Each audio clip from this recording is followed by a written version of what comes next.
E eu comecei a criar cada dia mais vendas, e cada dia que a gente vendia mais a gente tinha que importar. E naquela época se importava tudo de uma forma errada, né? E aí está o meu primeiro erro que eu cometi na minha vida de empresário. Eu tinha uma grande empresa, que você imagina, em 86 eu comecei. Em 94 eu já faturava $1,5 milhão por mês. Uau. Vendendo computadores.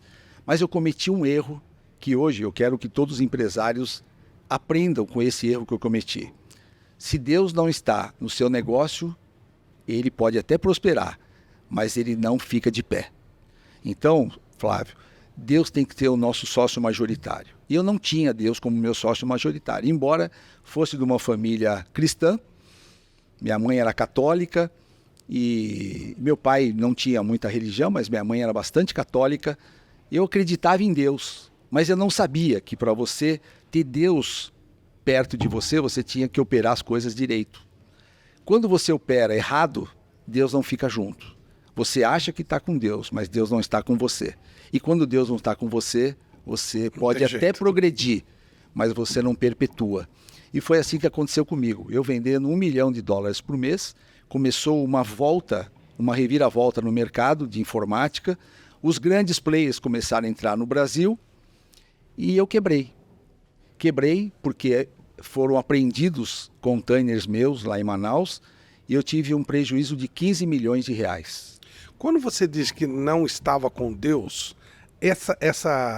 esses contêineres, eles vinham de forma irregular, é isso? É isso. Naquela época, todos nós trazíamos de uma forma irregular, quer dizer... Até porque não tinha autorização, né, oficial? Não tinha... Autorização tinha, mas os impostos eram tão altos que a gente não conseguiria vender. Então, trazia-se com nota fiscal, mas com notas bem abaixo do valor real.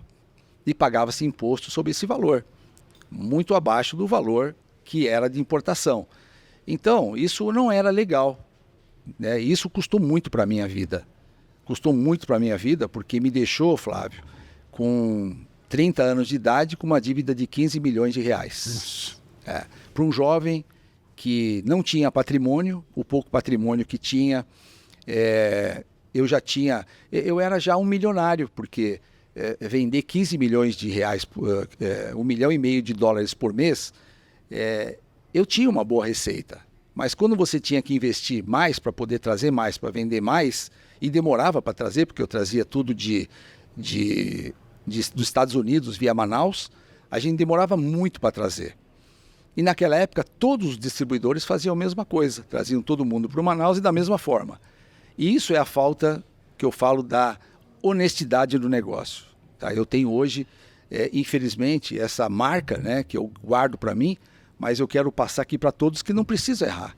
Se você trouxer hoje, se você fizer tudo legal, tudo legalizado, Deus vai te prosperar.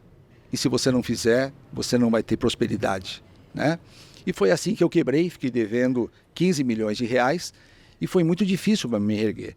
E no finalzinho da minha distribuição, né, em 94, eu conheci o dono da Microlins, né, que estava começando naquela época algumas escolas de educação profissionalizante na área de informática. Porque as secretárias estavam saindo da datilografia e estavam indo para o computador. E você tinha que fazer curso de digitação, você tinha que aprender uma planilha, você tinha que aprender um Word, que naquela época tinha outro nome, porque nós não tínhamos ainda o Windows, né, nem o Office, eram planilhas ainda, Lotus 123, era um aplicativo que fazia as cartas. Então as secretárias tinham que aprender. E as escolas eram um bom começo. E a Microlins nasceu com essa finalidade. Eu comecei a vender computadores para esse sócio, né, para essa pessoa, e chegou uma determinada porque ele não conseguiu me pagar. Ele falou, Sidney, o único jeito de pagar é você ficar com uma franquia minha aí em São Paulo. E naquela época eu não tinha quebrado ainda, né, em 94, eu estava ainda de pé, mas sabia que o mercado já estava dando uma... Você sente, né, que o mercado não estava como era. E esse foi meu segundo erro. Eu não me preparei para essas mudanças de mercado. Eu podia ter me estabelecido muito bem em Manaus, montado uma fábrica, ter trazido tudo direitinho, eu não teria quebrado. Mas não, a gente quis continuar fazendo do jeito que a gente fazia e achando que aquilo que a gente fazia estava dando certo e a gente não podia mudar. Então o empresário tem que sempre pensar nisso. Cuidado, que o mercado muda e se você não acompanhar, você vai ser um dinossauro que vai ser enterrado pela falta de mudança, né?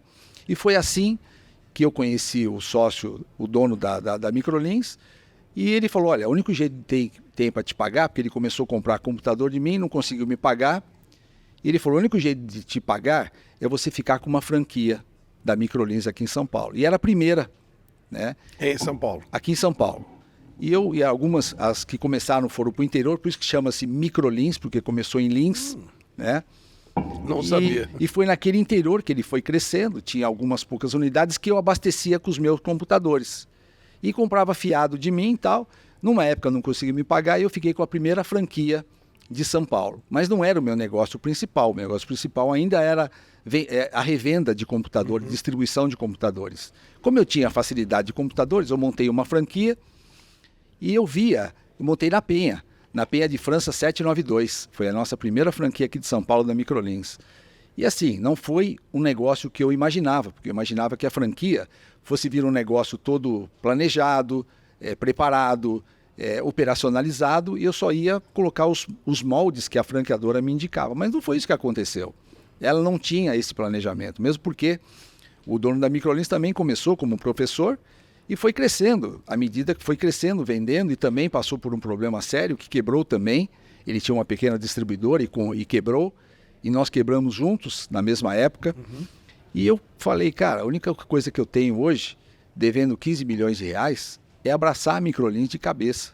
E foi aí que eu me tornei sócio da Microlins e comecei a desenvolver a minha unidade do modelo que eu gostava. Do seu jeito. Do meu jeito. Coloquei lá um gerente, escrevia toda a manualização. Eu sempre fui de escrever como administrador de empresas. Comecei os processos serem escritos, porque antigamente vinha uma equipe de fora, fazia as macrocaptações no colégio, botava lá 100 alunos e 99 ia embora.